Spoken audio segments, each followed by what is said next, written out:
Hello everyone, আজকে বিশ্ব উষ্ণায়নের ওপর 10 লাইনের একটি রচনা শেয়ার করছি। পৃথিবীর গড় তাপমাত্রা প্রতিনিয়ত বেড়ে যাওয়াকেই বিশ্ব উষ্ণায়ন বা গ্লোবাল ওয়ার্মিং বলে। বায়ুমণ্ডলে গ্রিনহাউস গ্যাসের পরিমাণ বৃদ্ধি পাওয়া এই সমস্যার প্রধান কারণ।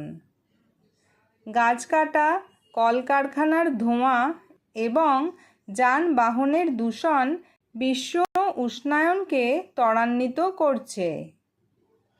এর ফলে পৃথিবীর 2 মেরুর বরফ গলতে শুরু করেছে।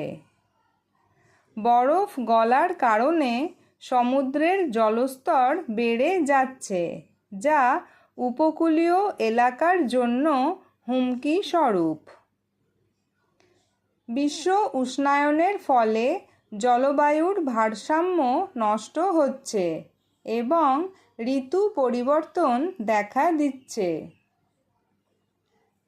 এর প্রভাবে অতিবৃষ্টি, খরা এবং ভয়াবহ ঘূর্ণিঝড়ের মতো প্রাকৃতিক দুর্যোগ বাড়ছে।